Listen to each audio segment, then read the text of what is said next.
ये सर्वे बिल्कुल हवा हवाई है। आप देखिए ना किस तरीके से जमीन पे आप जब जाके देखेंगे कि गरीबी के क्या हालात हैं। उनके घर में चूल्हे नहीं जल रहा है। जो उज्ज्वला योजना इन्होंने लागू किया था, आज देखेंगे सोनभद्र नहीं पूरे प्रदेश की मैं बात कर रहा हूँ, पूरे प्रदेश में जिस तरीके से ये उज्ज्वला योजना लागू किए थे, आज हर महिलाएं मजबूर हैं। मुझे दुर्भाग्य है ये कहना पड़ रहा है कि हमारे प्रधानमंत्री जी जिस तरह की प्रक्रिया को लॉन्च कर रहे हैं ना, ये देश फिर गुलामी की तरफ जा रहा है। मीडिया बिकी है। तो इसके साथ एक बड़ा शब्द मैं जोड़ना चाहूंगा कि मीडिया डरी हुई है।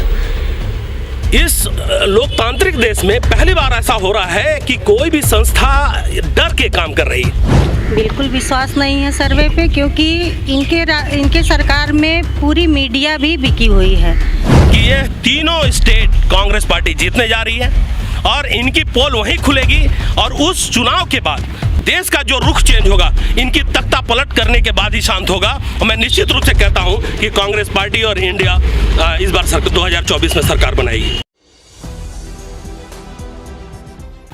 नमस्कार, मैं हूं हयात अब्बास और आप देख रहे हैं 4 PM न्यूज़ नेटवर्क। और आज हम बात करने वाले हैं आज तक का सर्वे मूड ऑफ नेशन, जिसने अपने सर्वे में ये बताया है कि मोदी के काम से जनता कितनी खुश है। जी हाँ, उसमें उस सर्वे में बताया गया है कि 69% लोग ऐसे हैं जो मोदी जी के कार्यकाल से बहुत खुश हैं, उनके कामों से बहुत खुश हैं। लेकिन उस सर्वे में कितनी सच्चाई है, ये धरातल से जुड़े लोगों से जानना बहुत ज़रूरी है। मैम, ये बताइए कि जिस तरह से इंडिया टुडे या ABP के सर्वे की बात करूं, लगातार सर्वे हो रहे हैं, जनता के बीच बोल रहे हैं, जा रहे हैं। पहली बात तो आप उस सर्वे को कितना सही मानते हैं? क्या ये सर्वे सच हैं? जो जिस तरह से मोदी सरकार से मैं जब लोगों के बीच जाती हूँ, बात करती हूँ, तो लोगों के तमाम मुद्दे होते हैं, लेकिन जो वो सर्वे आ रहे हैं, जो चैनल्स के आ रहे हैं, तो वो उन सर्वे पे आपको कितना विश्वास है? बिल्कुल विश्वास नहीं है सर्वे पे, क्योंकि इनके सरकार में पूरी मीडिया भी बिकी हुई है। सर्वे की हो रही है, जिस तरह लगातार जो भी मीडिया चैनल्स हैं ये दावे कर रहे हैं कि इतने प्रतिशत 69%, 70% लोग खुश हैं मोदी जी के कामों से। कोई खुश नहीं है, इनके कामों से कोई खुश नहीं है। और योजनाओं को भी ये बदलना, जैसे कि इंदिरा आवास था, उसको अब योजना बदल दिए हैं आवास में अपना नाम देके। ये सारी योजनाएं भी पहले की ही हैं जो योजना दिए हैं ये, और जनता इनसे त्रस्त है। महंगाई से भी त्रस्त है। इतनी महंगाई है कि महिलाओं का किचन संभालना मुश्किल हो गया है। आज हर एक चीज़ इतनी महंगी हो गई है कि किचन में दाल, सब्जी, हर चीज़ के लिए महिलाएं परेशान हैं, सिलेंडर के लिए परेशान हैं। इनके राज्य में हम महिला तो काफ़ी परेशान हैं। क्या वाकई में सर कोरोना काल में जिस तरह से देश के हालात थे उस तरह से होने चाहिए थे, या फिर मोदी सरकार ने बाखूबी काम किया? बहुत ही निंदनीय है यह प्रसंग जो आपने छेड़ा है। अभी मैं आपको बताऊं, बहुत ही ज़्यादा इस सरकार ने, ये प्रश्न मैंने इसलिए किया क्योंकि जो सर्वे आया है मूड ऑफ नेशन का, उसमें यही बताया गया है कि ज़्यादातर लोगों को कोरोना काल का जो काम किया है सरकार ने वो पसंद आया। तो मैं जनता से इसलिए ये प्रश्न करके, बहुत अच्छा प्रश्न है। मैं आपको बताऊं, 2 प्रश्न इसमें शामिल है मैडम। और पहला प्रश्न जो आपने कहा वो पहले बहुत सुंदर है, और हमारी बहन यहाँ पे हैं, इन्होंने भी कहा कि मीडिया बिकी है। तो इसके साथ एक बड़ा शब्द मैं जोड़ना चाहूँगा कि मीडिया डरी हुई है। इस लोकतांत्रिक देश में पहली बार ऐसा हो रहा है कि कोई भी संस्था डर के काम कर रही है। मैं आप थोड़ा डर किस चीज़ का? डर इस चीज़ का है मैडम, मैं एग्जांपल क्रिएट करना चाहता हूँ। आप समझिए, जितने देश के बड़े पत्रकार थे, आदरणीय पुण्य प्रसून वाजपेयी जी साहब हैं, विनोद दुआ साहब थे, रवीश कुमार साहब के साथ और भी जो बड़े पत्रकार हैं जिन्होंने सरकार के सामने न्याय की बात की, सरकार के से प्रश्न करने का साहस किया, उनको मीडिया के द्वारा, मतलब उनकी संस्थाओं से निकाल देने का काम किया गया। सबको अपनी रोजी रोटी और परिवार की जिम्मेदारी है मैडम, हर आदमी नहीं लड़ सकता। मैं धन्यवाद देना चाहता हूँ पुण्य प्रसून जी को, विनोद जी इस दुनिया में नहीं रहे, और रवीश कुमार जी जो जिन्होंने जिंदा रखा है सच्चाई को मैडम। एक जो आपने पहला प्रश्न किया कि 69% जो अभी ये कह रहे हैं टोटली फेक है, टोटली फर्जी है। देश में इस तरह का माहौल क्रिएट किया जा रहा है कि जनता उनके साथ है। मैं रूरल एरिया से आता हूँ, सोनभद्र उत्तर प्रदेश का आखिरी जिला है। हमारे जिले से 4 स्टेट जुड़ते हैं, छत्तीसगढ़, मध्य प्रदेश, राजस्थान, बिहार और झारखंड। आप मैडम बता रहा हूँ आप चलिए या अपना कभी सर्वे करिएगा, मैं आपको आमंत्रित करता हूँ। आज भी चुआड़ का पानी पीने को लोग वो हैं, मजबूर हैं। कहाँ है आपके? ये तो बड़ी बड़ी योजनाएं लाए गांव के लिए, ग्रामीण क्षेत्रों के लिए, कहा इतना विकास हो गया, रोडें बन गई। मैं मैडम यही चाहता हूँ कि आपका सर्वे गांव-गांव तक होना चाहिए। धरातल तो वहाँ है मैडम, काफ़ी बड़ा ट्राइब्स एरिया है हमारे यहाँ। और मैं आपको बताऊँ कि स्थितियाँ ये हैं कि पानी नहीं है, सड़कें नहीं हैं, बिजली तो दूर दूर तक नहीं है मैडम। तो सर ये सर्वे ये जो दिखाते हैं न्यूज़ चैनल्स पे, जितने भी सर्वे आ रहे हैं, चाहे वो इंडिया टुडे का हो, चाहे वो आज तक का हो, चाहे वो एबीपी का हो, वो टोटल प्रोजेक्टेड है मैडम, प्लान्ड वे में किया गया काम है। मुझे लगता है देश अब लोकतांत्रिक तरीके से नहीं, एक कंपनी की तरह चलाया जा रहा है मैडम। मुझे दुर्भाग्य है ये कहना पड़ रहा है कि हमारे प्रधानमंत्री जी जिस तरह की प्रक्रिया को लॉन्च कर रहे हैं ना, ये देश फिर गुलामी की तरफ जा रहा है। जिस तरह से संस्थाओं को बोलने नहीं दिया जा रहा है, कैग की रिपोर्ट नहीं आ रही है, आप समझिए मैडम। और मैं ये जो सबसे महत्वपूर्ण बात कहना चाहता हूं कि जो इन्होंने धर्म पे चोट किया, हमारी जो गंगा जमुनी तहजीब थी उस पे वार करके हम जो हमारा सहमा सा एक प्यारा नागरिक होता है देश का, उसके अंदर घृणित भाव पैदा करने का काम किया है मैडम।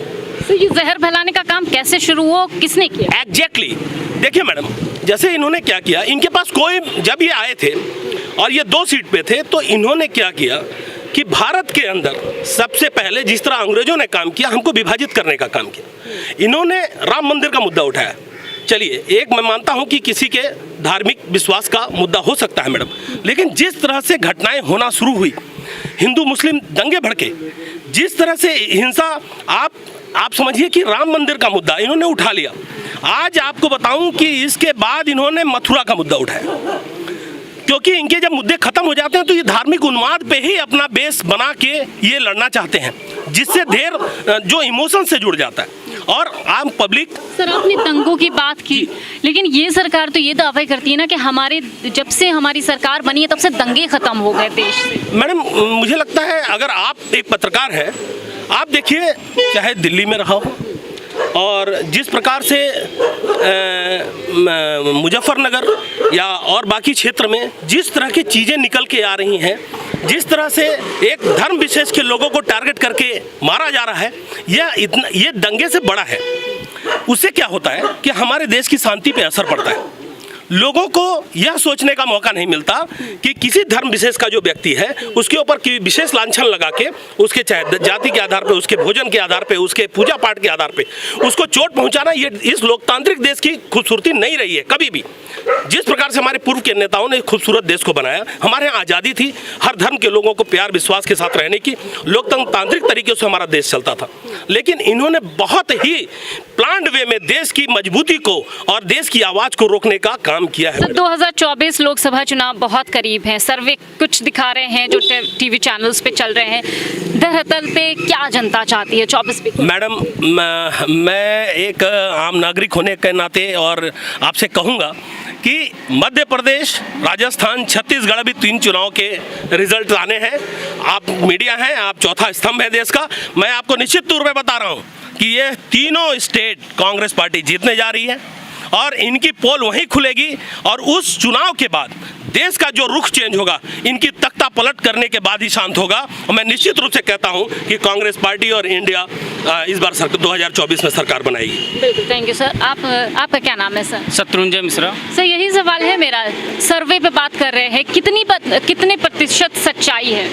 निश्चित रूप से ये जो सर्वे हुआ है इसका मैं खंडन करता हूँ, क्योंकि ये प्रायोजित तरीके से मीडिया के माध्यम से बिल्कुल एनडीए को दिखाया है कि वो 7% से आगे है, लोग पसंद कर रहे हैं। क्या वाकई में लोग पसंद कर रहे हैं? निश्चित रूप से आप देखेंगी ज़मीन पे बेरोजगारी का मुद्दा सबसे चरम पे है, किसानों की आय का मुद्दा रहा हो। इन्होंने वादा किया था कि किसानों को की आय दोगुनी करेंगे, युवाओं को प्रतिवर्ष 2 करोड़ रोजगार देंगे, लेकिन ये दोनों वादे कहीं न कहीं फेल साबित हुए हैं। वहीं दूसरी तरफ बहुत हुआ महंगाई की मार अब की बार मोदी सरकार, लेकिन वही मोदी सरकार जब 10 साल हो गए, आज देखेंगे कि टमाटर के दाम भी 200 रुपये किलो हो गए हैं, राशन इस कदर महंगे हो गए हैं कि लोगों को घर चलाना मुश्किल हो गया है। निश्चित रूप से आम जनता इस महंगाई से करा रही है। नौजवान रोजगार न होने के कारण दर दर की ठोकरें खा रहे हैं। वो कभी छत्तीसगढ़ जाते हैं, कभी राजस्थान जाते हैं, कभी अन्य प्रदेशों में जाके अपने परिवार का भरण पोषण करने के लिए, रोजगार के लिए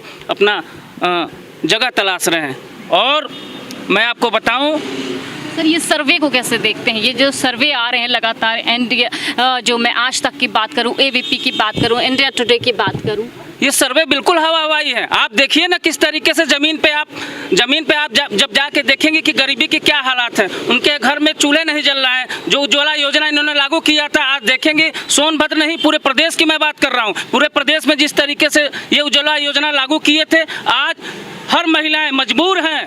वो केरोसिन बंद हो गया, केरोसिन जो तेल मिलता था गरीबों को वो भी बंद कर दिया गया। आज स्थिति ये है कि लोगों को घर चलाने के लिए लकड़ी और उपली का सहारा लेना पड़ रहा है। सर कोरोना काल में वाकई मोदी सरकार ने अच्छा काम किया, देश को संभाल लिया क्या? बिल्कुल नहीं। आप देखेंगे किस तरीके से गरीब मजदूर पैदल सैकड़ों किलोमीटर चल के कितने लोगों ने जाने गंवा दी। निश्चित रूप से ये बेशर्म सरकार को शर्म आनी चाहिए। और मैं बताना चाहता हूं कि उत्तर प्रदेश में प्रियंका गांधी जी ने 1000 बसों को दिल्ली के बॉर्डर में भेजने का काम किया था, लेकिन यही यूपी की योगी सरकार ने उस बस को नहीं भेजने का काम किया कि मजदूर वहीं के वहीं रह जाएं, कहीं प्रियंका गांधी न श्रेय ले लें। तो प्रियंका गांधी ने कहा था कि ये मैं इसका श्रेय नहीं लूंगी, आप इस बस को रखिए और लोगों को भेजने का काम करिए, क्योंकि गरीब के लोग जिस तरीके से इस कोरोना काल में इस त्रासदी में मदद की ज़रूरत है, उनको बचाने की ज़रूरत है। लेकिन सरकार,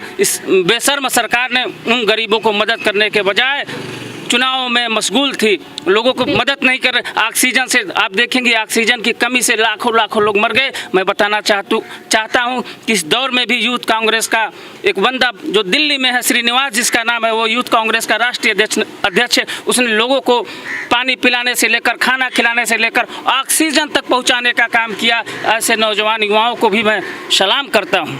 बिल्कुल, तो बड़ा सवाल, क्योंकि सवाल यही है, क्योंकि जिस तरह से आज तक का मूड ऑफ नेशन का सर्वे ये कहता है कि जनता मोदी सरकार के सबसे ज़्यादा कोरोना काल के काम से खुश है, तो हमने जनता से यही जाना है और हमें उस सवाल का जवाब मिल गया कि जहां ये दावा आज तक का सर्वे कर रहा है मूड ऑफ नेशन के कोरोना काल में मोदी सरकार के बेहतर काम से जनता खुश है, जबकि सबसे ज़्यादा जनता को तकलीफ उसी समय पहुंची थी जिस समय लाखों लोगों ने अपनी जान गंवा दी, पैदल चले मजदूर।